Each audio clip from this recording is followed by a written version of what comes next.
Rachel Downey.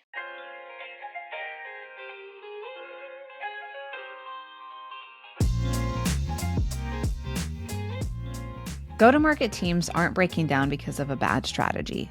They're breaking down because they lack unity. There's broken trust. And so I reached out to Megan Klingaman because she knows this better than most. She's the director of go-to-market and ABM at Gravity Global. So she's sitting on the client side, helping develop campaigns and programs and enrolling people into them. And she's also spearheading the go-to-market motion for the company itself. So not only is she seeing both the agency side of running multiple campaigns and delivering amazing results, but she's also standing up their own program. She's having to get buy-in, she's having to communicate ideas effectively, and she's having to do it all while activating multiple team members. And every campaign that she's running, well, it has to count. She's seen firsthand how hard it can be to get all of those segments moving in a go-to-market team. So I asked her, how do you build trust across every single part of that go-to-market team? Here's the voicemail she left me.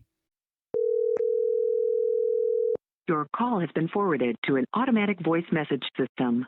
At the tone, please record your message. Thanks, Rachel. That's a great question. And when establishing trust, whether it's internal at your organization or external with clients, there can be a bit of confusion around what go-to-market is. It's a newer term in the industry. While its deliverables and roles aren't new, ultimately establishing trust can be through tying everything back to business goals and identifying what's ultimately needed with that connective tissue. We think about business goals, regardless of whether it's B2C or B2B, it's ultimately tied to pipeline and revenue in most cases. And I think by earning that trust, you're looking at what's happening in the industry and leading by data, whether it's a company's historical of what they've done that went well or what they've done that could use more of that go-to-market connection.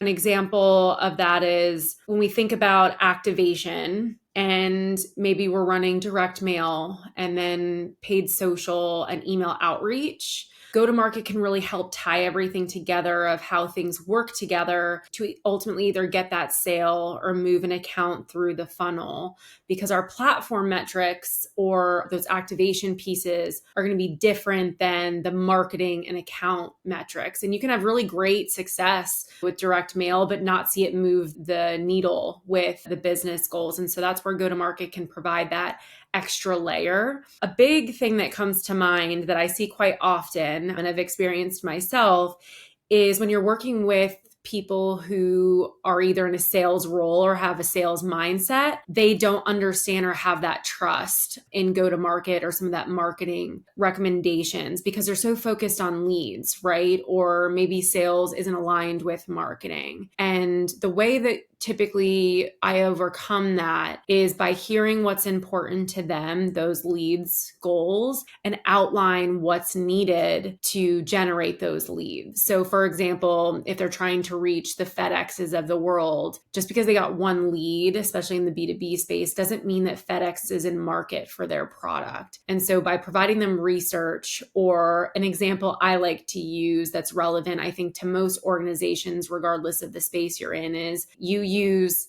Outlook for your email. Google is trying to have your organization switch from Outlook to Google. And I outline what that experience is because then people can resonate and put themselves in their buying audience's shoes, regardless of their role, and understand the needs of the buying committee, the approach, the multiple touch, the reason it's important to tie multiple tactics together or identify different areas of the funnel that need support, and where go-to-market can help elevate and multiply and not necessarily take anything away from maybe that person's role or that previous strategy in terms of the way that they think. I recommend doing that if you're just trying to earn that trust.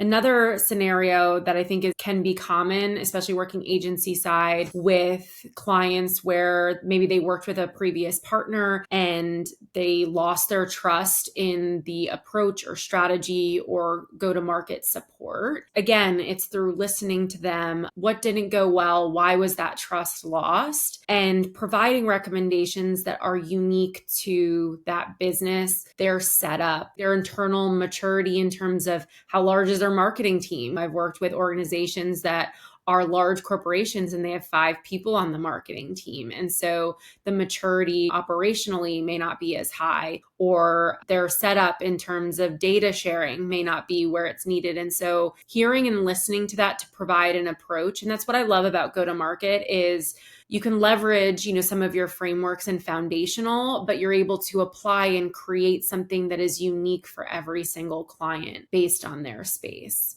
By doing so, you're able to establish trust and have all the team work together and provide ultimately what everyone's wanting, and that's achieving their business goals of pipeline and revenue. Thank you so much, Rachel. I look forward to connecting with you next. And if you need anything go to market, feel free to holler.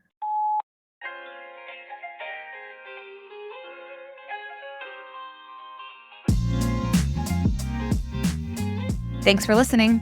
Want your podcast to do more? Subscribe to Genius Cuts because it's never just a podcast. You can find it at shareyourgenius.com.